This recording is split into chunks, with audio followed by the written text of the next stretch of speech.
Google, can you play Rebel Squad Tech review video on YouTube? Sure. Playing Rebel Squad Tech review videos on YouTube for Android TV. Netflix, Prime Video, YouTube, Google Apps? This is not your TV. This is the new AOC gaming monitor with the Google TV integrated in it. Let's talk about it. This is the AOC Q27G4XY monitor. What comes in the box? You will have one of the USB-A to USB-C cable, one HDMI to HDMI cable, one display cable, which we are already using because we set it up for the testing, and of course your manuals, your warranty brochures and everything will be inside. Your monitor, your stand and the arm. First impression of this monitor. First of all, this comes with a remote control. I love when monitor comes with a remote control. As you saw earlier, of course, there is a Google TV and a lot of things to talk about. The screen, bezel-less, very good looking monitor with a lot of adjustments and you can do with it, which we will be talking about it. So before I will dive into the details of all the functionalities this one have, let's talk about its specifications first. This monitor is a 27-inch monitor designed for gaming and productivity. Its fast VA panel delivers sharp visuals at 2560 by 1440 QHD resolution, enhanced by WLED backlighting with a brightness of 300 nits, a contrast ratio of 5000 to 1 and 80 million to 1, and support for 16.7 million colors. It provides a color gamut of 94.8% sRGB and 90% DCI-P3 with a refresh rate of up to 180 Hz on DisplayPort and 144 Hz over HDMI. A 1 millisecond gray-to-gray response time and adaptive sync technology eliminates screen tearing and input lag, while HDR10 enhances contrast and detail for immersive visuals. Smart features include Google TV OS for streaming and browsing, Google Assistant for voice control and smart home integration, and Miracast support for wireless content sharing. The audio setup includes Dolby audio with dual 5-watt built-in speakers for clear and immersive sound. It offers 130mm height adjustment, 30-degree swivel, and a -5 degree to 23 degree tilt range, and its 100 by 100mm VESA compatibility makes mounting easy. Connectivity options include one HDMI 2.0 port,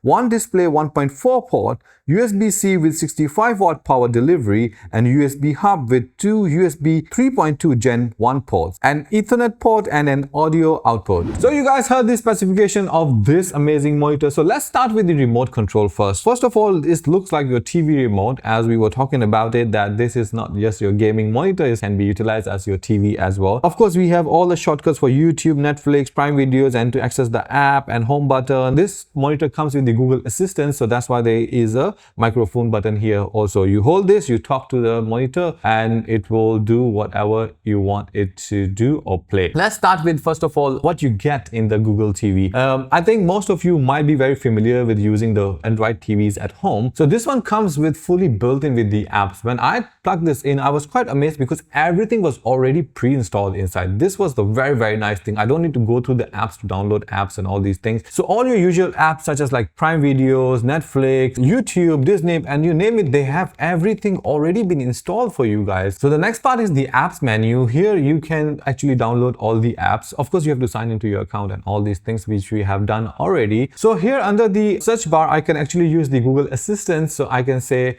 gaming apps.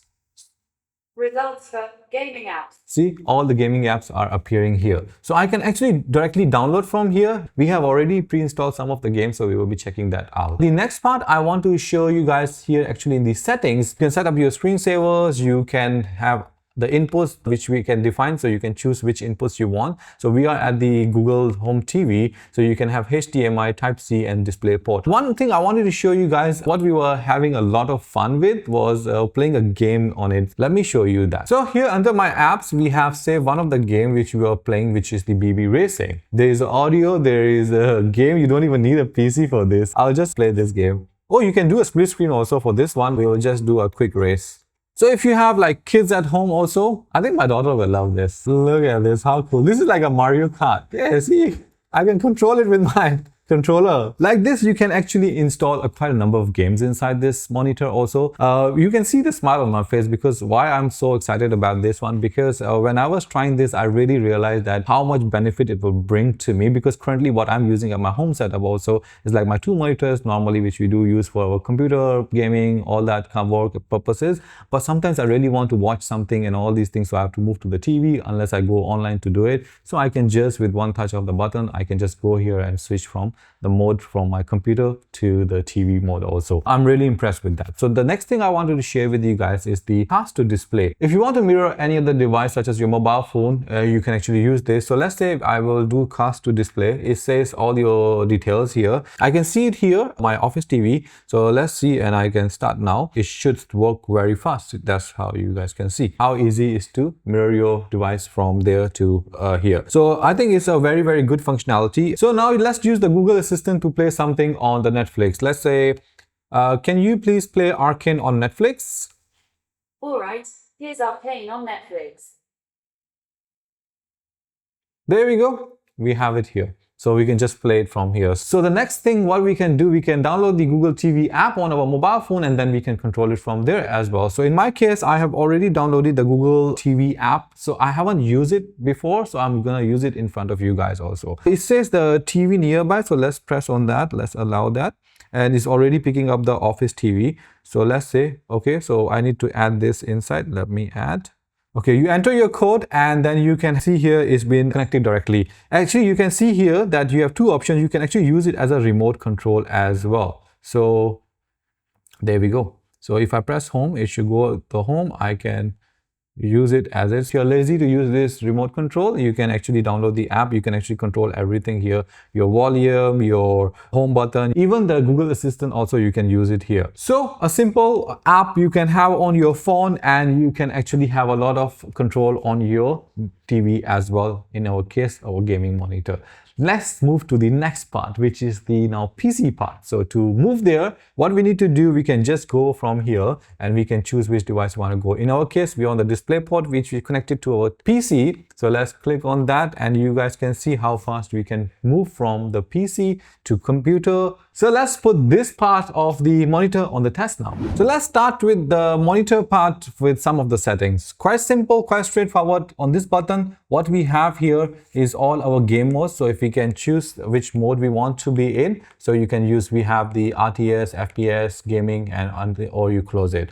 The other part we have here is actually the crosshair. If you use the remote control, you can just turn on the crosshair from here, or you want to use it this menu, you can also utilize it. Then we have this part of the frame counter. You can choose where you want it to be, lower right, lower left, upper right, or upper left. So let's keep it on the upper right. So you guys can see the counter, we set it here for our testing purpose. So let's do some testing here now. First, we will start with the, of course, our UFO test. So let's see. So this one is 180 Hz refresh rate we are getting here. Lock to that and we can see that there is some of the ghosting here, I can see, but not very obvious. So that's quite good. Then after that, if we go to the blooming test of it, thanks to TextD for this video, as always. So let's do the blooming test on this one. This is interesting. I can still see it around a little bit, but it's actually doing a very good job. It's really keeping them separate. As I always say, if you are a person who are very particular about it, this is a very good video to test it sometimes, especially in the dark environments, so you can really see where it actually blooms around the screen. So the next one, we will be doing some of the color check for the display test on the monitor. Okay, so if I want to change the settings here, I can actually use my remote control again to do the settings for the brightness and all these things. Let's go into the picture mode. It's actually exactly the same the way you guys use the TV as well. Here I can see all the PC mode, filmmaker mode, all these things. So, but in this scenario, for the PC modes, we have PC game and the PC mode only open. So if I can switch between this PC mode and the PC game. If I go more into the color side, so we will have a lot of control here that how we want our colors to be. So based on that, you guys can utilize it. I think I want to say one thing, that AOC should move to this settings for all the monitors. It will be very good. Okay, so you guys can see in this test of this image, right? The clarity on this monitor is like actually quite detailed. I can see every single detail on this face and the colors also. So let's move to some of the darker scenes now, like in the dark one, the gaming scenes. Let's try that. Are we on the 4K? Yes, we are. Oh. Oh wow, it's so clear. So guys, in conclusion of this monitor review, first of all, it's going into my home setup. So I really think that it will be a good addition to the setup, because when I am doing some work, I want to watch TV, chill out a little bit, like on Netflix and all this kind of stuff. It will be a good monitor to have. In terms of performance, we have seen, of course, all the AOC gaming monitors do live up to the expectation. I'm quite excited to see more of these kind of monitors coming out from AOC itself. So we'll be excited to review those as well. So you guys let me know in the comment section. I'll be very happy to know that. What do you guys think? Do you think you will be investing in something like this, which you have a freedom of the functionalities in terms of if you want to use it for entertainment purpose, work purpose, gaming purpose, or do you still prefer your own one gaming very solid monitor as well? I hope you guys have enjoyed this video as I was enjoying it while testing it, playing games on it. It was so much fun. So if you guys want to know more about it, let me know in the comment section. All the important links or discount codes will be available in the description of this video. So don't forget to like the video and subscribe to our channel for all the upcoming videos. I'll see you guys in the next video. Until then, take care and bye bye.